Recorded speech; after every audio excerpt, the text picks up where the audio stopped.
Allah mampu mawon tiap disa dikai nabi, tapi Allah tidak melakukan itu, cukup nabi sitok terus kabeh ya kon anut Nabi Muhammad sallallahu alaihi wasallam. Mulane ana guyonan wong Arab wong Jawa apik endi? Apik wong Jawa aja. Ke wong Arab iku cara obat iku dosis tinggi, mulane dikirimi nabi. Wong Jawa cukup mudin, cukup kiai wis Islam. Dadi rapati salah lah. Penyakitnya ringan, jadi diobati kiai iku wis dadi iman. Nah wong Arab kudu napa? Nabi. Berarti penyakit berat ringan nabi endi?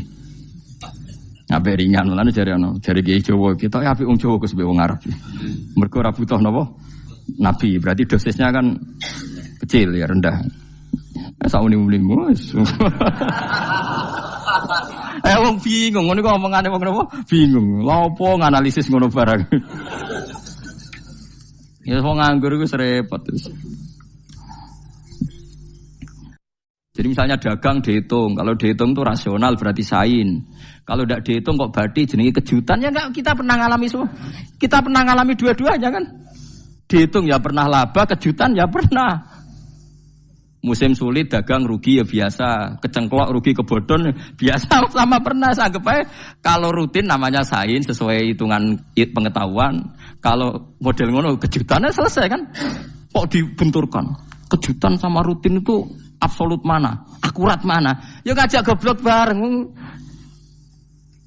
Paham ki biasa mawon wong sing seneng ilmu tuh ben biasa roh iku roh dojo ben. Ya ben biasa. Nah sekarang itu usum, anti ilmu itu usum. Yang usum sekarang itu politik nopo identitas. Soalnya batik wong Yogyo, wah batik nasional berarti wong batik wong Indonesia, anak batik ra wong Indonesia. Jadi batik nopo pakaian nopo nasional. Ya wong golek hadis nganti ngelu kesunatan ibadah nggo klambi putih. Ora ana kesunatan ibadah nggo klambi nopo batik. Tapi nek kowe wong alim ben diarani klambi putih gak wajib, kudu kadang-kadang nganggo batik, nggo nunjukno nek nganggo putih iku. Saya tuh seingat saya belum pernah ngaji gak pakai baju putih. Karena pikiranku sederhana sering ditanya, Gus kowe wong alim ra tau joban. Nah joban koyo wong Arab. Nak batik kesane kok ora sunah Rasul seneng putih, setengah-tengah nganggo hem putih wis sunah Rasul tapi tetep Indonesia. Wis tak pikir nonton. Lah rugen ra mikir nganggo batik. Tapi itu tadi, saya masih husnudzon. Jika jadi tren nganggo klambi hem putih dianggap wajib, harus ada yang pakai batik untuk menunjukkan kalau ndak wajib. Lah mungkin dia termasuk begitu melok. Makome dekne iku wis nglurusno. Itu ndak tahu saya kalau. Oh itu berarti sudah tinggi, kelasnya sudah tinggi. Jadi menurut saya tengah-tengah ya pakai hem putih kalau sholat. Tengah-tengahnya ada anak jubah terlalu Arab. Nak batik be Nabi ngendikan kesunatan ibadah itu pakai putih. Nganggo mori kok orang mati ya sudah hem, ya sudah tengah-tengah. Menurut saya, sama ndak harus ikut saya. Tapi jika itu dianggap wajib, kadang-kadang jangan pakai putih. Seperti Jabir bin Abdullah itu terang-terangan, sama tak ceritani. Dulu ketika Jabir bin Abdullah sahabat yang terkenal itu Jabir itu termasuk minas sabiqin al-awwalin itu. Jabir itu sholat di masjid itu bajunya dicopot. Terus sarongan itu dicancang di gulu. Kayak wong kuno-kuno. Sarongan sitok dicancang di gulu. Bawa baju diletakkan di sokol-sokol masjid. Setelah itu orang tabi'in melihat dia secara sinis. Tabi'in itu generasi setelah sahabat. Marah-marah ketika dimaki. Masa engkau sahabatnya Nabi sholat Bisau bin Wahid. Pakai baju satu dicancang bisa. Terus Jabir mulai cerita. Kamu jangan bilang pakai serban itu sunat. Kamu jangan bilang pakai jubah sunat. Bagaimanapun menjadi sunat karena kamu punya. Sehingga kamu bilang sunat karena kamu punya. Dulu kita zaman Rasulullah masih hidup. Kita semua itu tidak punya baju. Punyanya satu. Sehingga Nabi tidak berani mensunatkan pakai baju dua. Kesunatan serban. Karena kita hanya punya pakai baju satu. Kita harus mikir bagaimanapun di antara kesunatan itu karena kita mampu. Setelah tidak mampu tidak ada sunat. Terus Jabir mulai marah-marah, termasuk yang diceritakan. Kalau kamu bungkus orang mati gimana? Ya tak bungkus utuh sampai sikil bedase ra ketok. Ya kan ya, nak ngene wong mati dibungkus sempurna tuh. Nanti kok pepes itu ya dibungkus, terus bariku lagi dibuka raine ya. Ya Mus. Sing mudin-mudin rai ya. Terus Jabir cerita. Cara kowe wajib ta ora jare Jabir? Nggih wajib. Ya wajib mergo iso. Terus dia cerita, dulu Sayyid Hamzah, dulu bapak saya Abdullah Jabir bin Abdullah. Itu saking enggak adanya baju. Itu nak ditutup sirahe mbek sarong, mboten kafan. Iku ketok sikile. Nak ditutup sikile ketok sirahe. Akhire do matur Kanjeng Nabi kon nutupi sirah waj'al ala rijlihi sayan min idkhirin. Akhire sing sikile ditutup suket. Saking gak anane baju. Kowe saiki Islam wis jaya kecangkeman sithik-sithik muni sunat wis dimaki-maki mbek Jabir. Wis meneng jar. Terus terakhir ngendikan ngene, aku nglakoni iki liyaronil ahmak misluk, pancen tak jarak aku salat ngene iki bento-bento kowe ben roh. Nak dhisik sejarah Islam ngene iki ya. Liyaroni al ahmak misluk, ahmak ku bento sing level tinggi, medium men. Itu ulama betul ya begitu. Saiki wong Islam jog tuku kurma gampang, sithik-sithik buku nganggo kurma, sunah Rasul mergo nganggo kurma. Ya perkarane ke kelar tuku, zaman kene Gunung Kidul melarat nganggo apa? Aneh-aneh iku. Makanya di fikih jelas, nek iso kurma, nek iso asal manis, nek iso asal gak nyolong titik wis. Kok cek repote hukum. Bagaimanapun kue kecangkeman muni sunan mergo mampu. Zaman kira mampu orang muni ngono padahal hukum iku wis dhisik-dhisik. Hukum itu baru apa sudah kemarin-kemarin? Wis meneng ae. Kula ge sering, ngger kula kan kiai, ngger poso sering sowan kathah. Kadang sing sowan luwih mlete timbang kula. Gus kurma Gus, nggo apa? Nggih sunah Gus. Ah sunah mbahmu pangan kowe. Oh kiai mbok warai ra sopan. Aku nak buka aku tegan amne.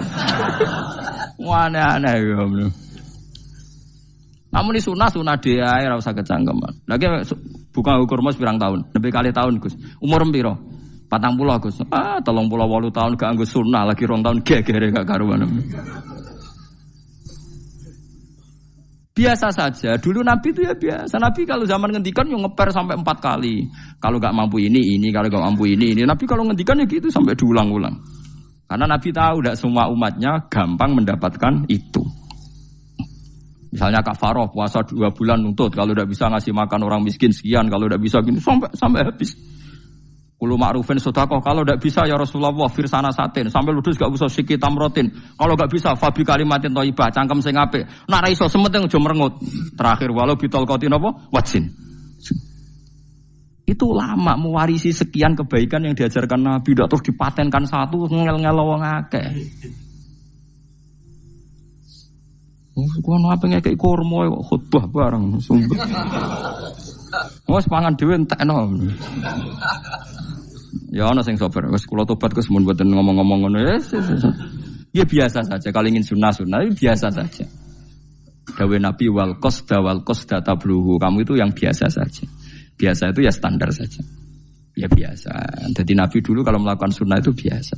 Sunnatun sanaha Rasulullah sallallahu alaihi wasallam. Ini sunnah yang dilakukan Nabi. Tapi di luar yang azimah. Azimah itu yang wajib atau fardhu ain itu sahabat biasa.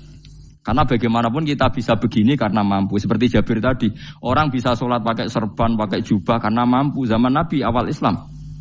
Sama lihat Bilal, ada nak belodor gitu tuh. Sama lihat film Umar atau film-film Bilal. Itu memang nyata dulu itu la yajidu ahaduna illa thawban wahidan. Enggak ada yang kecuali punya baju apa? Sama dulu film-film, mulai versi seneng kitab sampai versi film itu sama. Bilal nak adzan ya blodor, ora adzan di blodor gak sopan. Oh memang ya duwene klambi mok sitok iku. Adlok ceritane Sa'labah bar salat salam langsung melayu. Berkali-kali yang bersalam melayu. Jebule apa genta kae. Ya salah bang bersolat orang witir melayu kenapa? Saja takoki ya Rasulullah, takoki Nabi. Salah bah kata sahabat-sahabat kowe nak salat bar mulai langsung melayu. Ya Rasulullah, kami kula namung setunggal, istri saya di rumah aja utuh. Iku saking enggak adanya baju. Nah, saiki nang sunatno kon. Ya begitu. Makanya ketika Sayyidina Umar idza ausa Allah fa ausiu. Nanti kalau sudah jembar ya jembar. Nah lagi ruwet ya ruwet. Ya sudah biasa saja. Paham ya? Jadi kalau suwun misalnya malah yudraku kullu, la yudraku napa kullu. Kalau tidak bisa semua jangan sama sekali. Jadi misalnya kita tidak bisa jubahan, tidak bisa serbanan mergo wong Arab. Supaya saya ndak keriting jubahan kok tonggo ya guyu. Paham nggih? Aneh ngono. Kemudian nek ora kaji kok jubahan malah digugat wong akeh. Ya sudah pakai hem putih saja. Yang penting dua semangat sunnah putihnya misalnya. Ya tengah-tengah gitu. Tapi kalau kira-kira dianggap wajib ya kan ganti badik kayak Ruhin itu. Itu makomnya sudah itu tadi sudah tinggi sekali. Ya Nabi itu kan misalnya Nabi nyifati rambut yang baik itu yang lurus ngombak gitu. Sifatnya Dajjal itu keriting. Tapi yang keriting ya enggak apa-apa. Bukan berarti wah keriting mirip Dajjal janda gitu. Ya itu kan Allah menunjukkan kekuasaan. Nanti kalau Allah bikin lurus semua dikira enggak mampu bikin yang keriting, ya sudah dibikinlah yang keriting. Ya sudah gitu biasa saja buatan berlebihan. Paham gitu. Jadi Nabi itu kalau ngendikan seingat saya ini hafal banyak hadis. Kalau ngendikan tuh sampai berkali-kali. Itu tadi mulai kalau sedekah pakai ini, kalau ndak mau minum sampai mulai firsana satin sambil wedhus ijek larang, walau bisik kita mro separone kurma. Masih kadang ndak mampu fabi kalimatin thayyibah, enggak mampu lagi. Ya soalnya tak sedekah walau bitol qoti wajin. Sedekahlah meskipun dengan ceria. Itu sirinya kenapa saya ngaji guyon. Karena paling ndak ceria itu happy. Coba kalau saya ngaji merengut, meneng terus ketok nyesal. Terus sing ngaji kan mikir, Gus Pak kurang apa? Kita ngaji ku ono sing kurang. Oh, terus sing kedonya nafsir wah paling kurang sangune. Wah jadi repot. Mulane kula ngeten wis tak pikir, mang sampun tak pikir. Guyon kula mek sampean nangis mbon ndi ganjaran akeh ndi. Mergo guyon kula bi ilmen nangis sampean mikir utang. Jadi terakhir sedekah talqati wajhin, wajah yang ceria, yang happy. Kowe iki happy kan yo seneng, paling gak mikir nasibe kan. Kiai iku happy sebenes. Jajal misale kiai kok rogen sumpeng maca karo kukur, bariku angop. Bariku kukur meneh. Kan wong mikir. Wayahe tanggale bayar opo piye kredite. Waduh. Apa wayahe ditarik sepeda motor kan orang terus menafsirkan macam-macam. Sing elek sing wong alim mulai nafsiri paling tertipe ra iso. Wah, paling elek. Ya nak wong alim kan ana ukur-ukur mesti nak sing suudon kan paling macane bingung terkipe ngono. Ya macam-macam lah sesuai asumsi napa. Jadi kula suwun sama nak dadi kiai nak ra iso sedekah macamnya terakhir ceria. Mergo Nabi ngendikane terakhir tasaddaku walau bitol qoti wajhin. Bersedekahlah meskipun dengan keceriaan napa muka atau wajah. Namun kalau itu Nabi diulang-ulang. Jadi kalau ngendikan tuh diulang-ulang. Sekarang tuh orang mau mendorong sunnah Rasul itu satu. Ya berat bagi yang nggak bisa melakukan itu apa? Yang nggak bisa melakukan itu apa? Berat. Jadi dibacalah hadis itu dibaca utuh. Ya bukan kita apa ya sekolah kepingine kabeh umat Nabi itu happy. Mergo selama itu tidak maksiat berarti anut ajaran Kanjeng Nabi Muhammad sallallahu alaihi wasallam. Ma khuyira Rasulullah baina amrayni ilakhtara aisarohuma malam yakun isman. Rasulullah itu tidak pernah disuruh milih dua hal yang berbeda kecuali milih yang paling gampang. Asal itu tidak barang dosa. Itu hadis muttafaq alaih. Ma khuyira Rasulullah baina amrayni ilakhtara napa aisarohuma malam yakun napa isman. Jadi Nabi itu tidak disuruh milih dua hal, mesti milih yang paling gampang asal tidak nopo dosa. Makanya Nabi kalau ditanya ya Rasulullah sampai nanti tawaf pakai unta apa enggak? Kesel ndi? Enggak kesel melaku, ya naik unta saja. Makanya Nabi kalau tawaf dulu pakai apa? Unta. Saya ingin mulai Arab Saudi PG MRT berkoordinasi Nabi unta atau saya ingin nganggo apa? Kereta lingkar. Sekarang baru diperdebatkan. Cek kurang ajar itu sebenarnya tamu spesial, misalnya pejabat negara sebenarnya atau tawaf numpak kereta muter. Diarani rasa dhisik Nabi numpak unta, diarani sah cek kurang ajar ning dhuwur. Terus sampai angop-angop terus tawaf. Sampeyan muni sah ta ora ya, Jujur. Muni rasa Nabi dhisik tawaf. Ngagem unta muni sah kok kurang ajar. Wah, ya misalnya numpak kereta asenan anggap sithik-sithik sebeng 7. Ya kurang ajar juga. Saat ini lebih diperdebatkan, tapi ya mbak, sing bakas ngono ben ngerti hukum sampean, ben ora anak kiai iku bingung, ulama yo mikir hukum. Iku ketok ceria kula, sampean ora bingung ora ceria. Fa aba mongko sapa aksarun nasi sapa akeh manusa mo ila kufuron kecuali ngafirin nikmate Allah juhudan tegese ingkar li nikmati maring nikmat haitsu qalu sekirane ngucap sapa kufar mutir nabi nawi kada mutir nadien kaeringi udan kita binawi kada sebab posisi bintang sing ngene iki walau syi'na la ba'atsna fi kulli qaryatin nadhira Walau sina umpama ngersakno ingsun Allah la ba'at nalik tine nugasno ingsun utawa ngutus ingsun fi kulli qaryatin ing dalam saben-saben daerah desa nadhiron ing wong sing ngelingno. Umpama wong ngersakno kabeh desa ya nabi, tapi kok kakek nabi malah repot kan. Yukhawifu kang ngekeki peringatan sapa nabi ahlaha ing penduduk Qaryah. Walakin ba'asnaka tetapi ning ngutus ingsun ka ing sira Muhammad ila ahlil qura maring kabeh penduduk kuliah sekabehane ahlil qura nadhiran khalidati nadhir khalidati nabi ya'zuma supaya gedhe apa ajruka ganjaran sira. Tapi kabeh nabi niku nggih pokoke Allah mampu mawon tiap desa dikei nabi, tapi Allah ndak melakukan itu, cukup nabi sitok terus kabeh iki kon anut Nabi Muhammad sallallahu alaihi wasallam. Mulane ana guyonan wong Arab wong Jawa apik endi? Apik wong Jawa aja. Wong Arab iku cara obat iku dosis tinggi, mulane dikirimi nabi. Wong Jawa cukup mudin, cukup kiai wis Islam. Dadi rapati salah lah. Penyakitnya ringan, jadi diobati kiai iku wis dadi iman. Nah wong Arab kudu napa? Nabi. Berarti penyakit berat mbek ringan apik endi? Apik ringan, mulane jare ana, jare kiai Jawa kita ya apik wong Jawa Gus mbek wong Arab. Mergo ora butuh napa? Nabi. Berarti dosisnya kan kecil ya, rendah. Sauni-unimu. Wong bingung, ngono kok omongane wong napa? Bingung. Lha opo nganalisis ngono barang. Ya wong nganggur iku repot terus.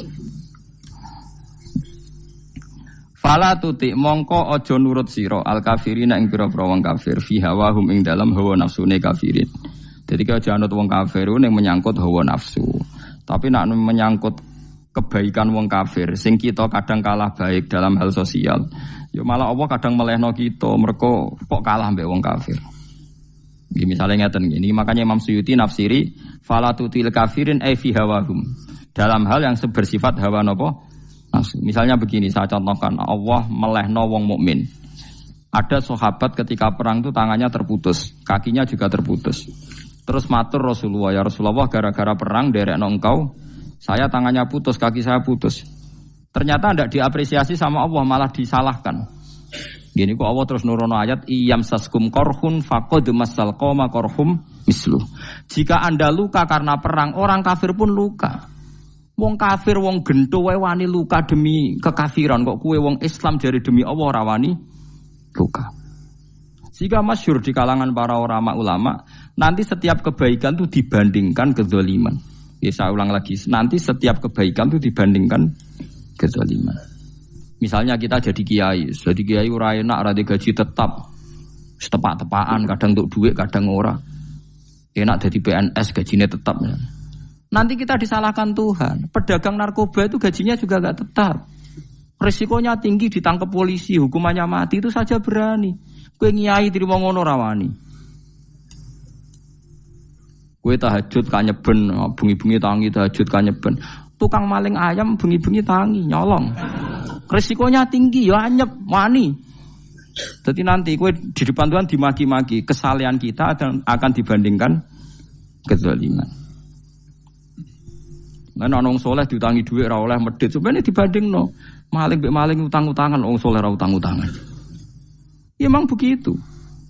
Nah itu yang dimaksud ayat intakunu ta'lamuna fa innahum ya'lamuna kama ta'lamun wa tarjuna minallah ma la yarjun. Jika kamu merasa sakit karena berjuang demi agama, orang-orang zalim juga sakit karena kezalimannya. Toh mereka berani. Coba jadi kiai bandar narkoba resikonya tinggi mana coba? Resiko jadi bandar narkoba. Antar geng narkoba juga musuhan, takut ditangkap polisi. Jadi kiai paling ono hasud sithik-sithik. Paling wong ngrasani, kiai iso ngene omong tok ora iso nglakoni paling gitu. Padha kiai ini paling hasud. Ya sithik-sithik lah, paling srek. Kalau bandar narkoba gak cocok, nembak. Karena rivalitas mereka ekstrim. Sehingga kalau sampean cemen jadi kiai nanti ya diingatkan Allah dibandingkan orang apa? Zalim. Jadi eling-eling ya. Terus semua kesalahan kita, loyalitas kita pada agama nanti dibandingkan orang zalim karena mereka loyal sama pekerjaannya, sama kezalimannya. Enggak terus preman-preman nak belani konco wani mati. Kadang kiai santri belani kiai ini rapati wani mati. Repot preman-preman nak tobat itu repot. Kulo nu rada nyesal mek tobaté preman. Nah ana preman teng perapatan tobat. Niku terus ning masjid, men itikaf terus mbek wong sopan. Niku ora pas sajane. Nah, tobat itu tetep ning prapatan. Sing dhisik ganggu wong disingkirno. Dadi ku tobat tenan sehingga dhisik prapatan sing gawat dadi gak gawat. Mergo sing preman gawat diganti preman sing lunah. Ora terus ning masjid ya sing iki tetep diganti generasine ngono. Mestine maksudnya mesti ora kok terus elek mboten mestine tobaté ngoten niku. Sayyidina Umar itu dulu itu menakut-nakuti orang Islam. Angger ana ndekne wong Islam wedi kabeh. Terus Abu Bakar ya wedi kabeh wedi. Suatu saat Rasulullah mlaku-mlaku ngerti Umar gulut ning ukat, menangan. Kata Rasulullah andekan yang Islam itu hebat Islam. Hanya Rasulullah berdoa wa ma'izal Islam fi Umar. Akhirnya Umar masuk Islam. Hari Kamis masuk Islamnya. Wis kira tau mikir to sadinane niku lho sadinane dongan Kamis masuk Islam Jumat. Ning omahe adike ning gone IP-ne. Mergo diwacana Quran surat Toha. Bareng Islam metuki Nabi, mohon walhasil bar Islam teng Zaid bin Arqam ning mbene Nabi terus langsung marani Umayyah Abu Jahal ora terus ning masjid menenge mboten langsung marani Abu Jahal. Angger ki ganggu Nabi tak pateni. Bariku marani Abu Jahal. Aku saiki wis Islam iki ganggu Nabi tak pateni. Gentenan wong kafir sing dhelik. Paham nggih? Jadi enak maksudnya. Lah misalnya terus Umar jadi sopan santun terus ketemu wong dilo, ketemu Abu Lahab monggo dari akhir. Wah. Artinya enggak ada perubahan kan kalau gitu. Lan Ruhin mantan preman mboten kok tobaté ning kene ora roh. Mboten harus kiai dene. Mestine ngoten. Makanya Wahsy itu yang bunuh Sayyid siapa? Hamzah. Karena dia disuruh Hindun itu istrinya Abi Sufyan itu. Itu setelah membunuh Sayyid Hamzah dan dia Islam. Dan Nabi tidak siap melihat wajah Wahsy. Sumpahnya Wahsy apa? Saya bersumpah akan membunuh orang paling dibenci Rasulullah. Sebagaimana saya pernah membunuh orang paling dicintai Rasulullah. Terus tobatnya dia mateni Musailamah al-Kadzab. Wong sing ngaku Nabi ngarang Quran. Itu tuh sing mateni sinten? Wahsy. Jadi Wahsy sebagaimana aku pernah membunuh orang paling dicintai Rasulullah. Tobat saya membunuh orang paling dibenci Rasulullah. Nah, misalnya terus Wahsy tobat, sampai nyapu masjid, terus gak duwe selera tarung, zaman kafir tarungnya tenanan, bareng Islam menyapu masjid, bariku ngiseni jedinge, terus bareng sejak perang wedi wae repot. Ya niku ide kula tapi ora kudu nglakoni. Nek mau cerita ilmu sampeyan ora kudu nglakoni. Ya tugale wong preman brah-brah. Blojo narkoba entek akeh dilakoni, nggo judi diakoni. Sewengi orang preman itu kalau judi 2 juta 3 juta loh. Bareng tobat ngoboni masjid 10.000. Padahal donyane jek akeh. Mestine tobat yo. Saya zaman judi semalam 3 juta. Sekarang kalau pengajian atau ke masjid semalam 3 juta 100 lah minimal diluwei. Ora malah pas tobat nglebokno amplop masjid yo 10.000, kadang 2.000. Repot-repot. Tapi ya apik tobat, nanti cerita. Tidak begitu, mestinya berbanding. Paham nak sampean takok tobat itu cara ulama ki ngoten niku berbanding. Mulane riyen Khalid bin Walid itu jadi panglima perang Islam itu. Saya masih ingat makalahnya Khalid bin Walid, fakama anni aktsartul qatla fi kufri aktsartul qatla fi islami. Dulu ketika saya kafir adalah sangat banyak membunuh orang Islam. Perang Uhud kalah itu karena panglima orang kafir adalah Khalid. Dia cakap sekali dalam ngatur strategi perang. So Khalid itu utek elek kan. Pikirannya ala sahabat yang menuso ruhin es. Kayak wong wedok ambek apa jenenge ghanimah mesti medun. Sahabat ora kabeh kaya aku kan ono kaya kue barang macam-macam. Gunung Uhud itu dhuwure mok sak musolane iki Jamira Gunung Uhud kaya Merapi niku mboten. Nah kalau Merapi amanah ning dhuwur tetep ra kenek, melayang to. Jadi Gunung Uhud itu dhuwure sak musolane mbok dhuwur pundi. Wong kula nate mriko bolak-balik kan nggih bisa nek urung tahu. Kula kaya wong India dadi melok itikaf teng Gunung lho. Uhud. Mbok piye dalile mbok ya ora roh. Lah itu Khalid bin Walid pinter, dia ketika kalah itu muter ke belakang terus ghanimah itu dilepas. Ya dulu itu dalam perang dulu tuh ghanimah itu kan perempuan sama apa? Ya sama barang-barang itu. Ketika dilepas itu dianggap sudah mengaku kalah. Ada sahabat yang kok ruhin itu udah akabir sahabat, ada sahabat papan atas, sahabat yang seperti itulah. Sahabat kebanyakan turun ternyata Khalid itu muter terus naik dari belakang. pas sahabat turun, dia naik dari apa? Yo penak karek mana iko dhuwur, itu akhirnya kalah. Itu ya gara-gara strategi ini Khalid bin Walid. Nah terus dia bersumpah, saya bersumpah semua kecerdasan saya, semua kecanggihan saya akan saya gunakan untuk membela Islam. Ini kelimake itu di perang Tabuk, di perang Yarmuk, di perang Tabuk. Itu di panglimani siapa saja yang ditunjuk Nabi itu kalah. Termasuk Ja'far bin Abi Thalib itu padahal panglima yang ditunjuk Nabi. Usamah ya kalah. Abdullah ya kalah. Semua yang ditunjuk Nabi itu mati semua. Akhirnya panglima diambil siapa? Khalid. Taruh saja gini strateginya. Anggap saja Arab itu padang pasir. Tidak sampean biar tahu bahwa orang soleh yang cerdas itu banyak. Jangan kira soleh itu tidak butuh kecerdasan, butuh. Arab itu kan padang pasir. Mau jelas gini, gambarannya apa? Padang pasir. Itu kalau perang itu kan taruh saja orang Islam itu 3.000 musuhnya 10.000. Memang kejadiannya gitu, 3.000 musuh 10.000. Itu kan berbanding berapa itu? 30 ya? 1 banding 3 ya? Nah itu dulu, pasukan-pasukan Islam dulu itu sama-sama seperti soft sholat. Jadi memanjang. Ya akhirnya perang itu kelihatan sekali mana yang sedikit, mana yang banyak. Habis Khalid strateginya dirubah. 100 orang di depan, anggap saja gitu. Pokoknya tak kayak gambaran coro Jawa paling gampang. Lagi macam kitabnya malah bingung loh. 100 pasukan kuda yang di depan itu disuruh negarkan kuda. Disebut fal mughirati subha itu. Yang itu wal adiyati napa? Dobha fal mughirati subha itu. Ya, pokoknya anggap seperti itu. Fal muriyati apa? Qadha itu. Kuda yang 100 di depan disuruh menegarkan. Pokoknya kon gerak sehingga debu itu banyak bertebangan. Terus pasukan yang 3.000 itu disuruh memanjang. Memanjang sepanjang-panjangnya. Karena di depan ini ada tegaran kuda tadi, orang kafir yang di sana itu melihatnya ada bantuan datang baru. Wih, pasukan Islam teko wakeh, panjang lagi. Dikira jumlahnya itu sampai 50.000 lebih. Paham sih kalau maksudnya? Jika wong kafir melaju perkara ini tidak mungkin kita tandingi. Orang Islam dapat bantuan baru, padahal ya wongnya podo. Mau baris setok dirubah. Nah misalnya sing mimpin Mustafa sembah jare mati ya sahid, ya mati kabeh wong Islam. Nah itu artinya dia masih ingat betul. Saya dulu pernah menggunakan kecerdasan yang sama untuk mengalahkan umat Islam. Saya bersumpah kecerdasan yang sama akan saya gunakan untuk memenangkan Islam. Coba bayang nonton ane padang pasir 3.000 orang, yang 100 di depan negarno kuda supaya pandangan tidak begitu jelas. Terus yang belakangnya memanjang dari jauh kan kelihatan pasukan dapat bantuan baru. Padahal ya orangnya sama. Akhirnya orang kafir merasa wah nggak imbang. Kita ada imbang karena orang Islam dapat bantuan.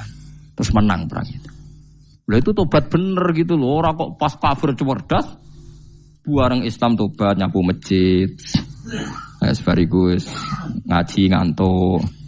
Padahal zaman kafir cerdas, memperdayakan ekonomi nganti sugih belgeder. Bareng Islam terus dunia nentek melarat, terus nyapu masjid, sebariku sholat qobliyah ba'diyah mulai, mau poso sunat. Ya tidak apa-apa itu, tapi sugih tetap. Kok zaman kafir sugih, zaman Islam kere, mestinya zaman Islam ya sugih, terus kecerdasan dan hartanya untuk liizatil Islam wal muslimin. Mestinya, tapi ya nggak apa-apa kalau ada tobat model gitu ya tidak apa-apa. Ojo terus dari Gus Pak ngene kok elek ya ora ana jenenge tobat mesti apik, tapi enggak fair gitu loh. Maksud zaman nakal serius, zaman tobat sekenanya itu kan fala tuti mongko aja taat sira al kafirin ing pira-pira kafir fi hawahum ing dalem selera hawa nafsune wong kafir. Wajahidhum lan merangi sira hum ing kufar. Merangi maksudnya berjuang bihi kelawan Quran. Maksudnya hujjah. Uang iku nak merangi wong kafir nganggo Quran, ndak mesti perang iku nganggo pedang. Niki jelas kita bire ke wajah itu bihi ebil Quran. Maksudnya perang nganggo Quran itu kita melatih argumentasi atau hujah yang dengan hujah itu jelas-jelas ketok bener agama napa Islam. Wajah lan merangi sira hum ing kufar bi iklan Quran ayat Quran itu Quran jihad dan kelawan perang atau kelawan jihad, kelawan berjuang kabiran kang gede. Wa wa ta'ala wa alladzi zat maraja ingkang lepas sapa Allah al-bahraini ing dua laut. Arsalat sing lepas sapa ta'ala huma ing al-bahraini mutajawira ini hale berdampingan. Hadza utawi iki ku adbun iku banyu sing banget segere banget manise banget segere. Furaton tur enak diombe, sadidul udzubati tekse banget manise. Iki kuno nak manane mudah diminum. Wa hadza utawi iki ku milkhun iku banyu asin, ujajun tur banget paite. Sadidul muluhah tegese banget paite. Tapi wasemono sungai sing gampang diminum. Misalnya sungai Komerapi sing napa gampang diminum maksudnya mboten pahit. Ketemu laut sing banget paite, meskipun banget asine, apa hakikate gawe wajah alalan gawe sapa Allah taala bainahuma antarane banyu sing napa tawar lan banyu sing asin, Allah gawe barzakhon ing pemisah, hajizan tekse pemisah. Kita ndak tahu pemisahnya piye, pokoke akeh sing cerita banyak di tengah laut itu air napa tawar. Layak tali itu ora campur apa hadu masalah sijine banyu asin lan banyu tawar bil akhir iklan sing liya mergo wonten apa hajiz wonten apa hajiz ana pembatas wa hijron lan tegese pembatas mahjuron kang iso nglindungi sitron tegese tutup mamnuan kang iso den cegah bi sebab anane sitru sebab anane pembatas apa ikhtilatuhuma apa campure banyu asin lan banyu tawar walami wa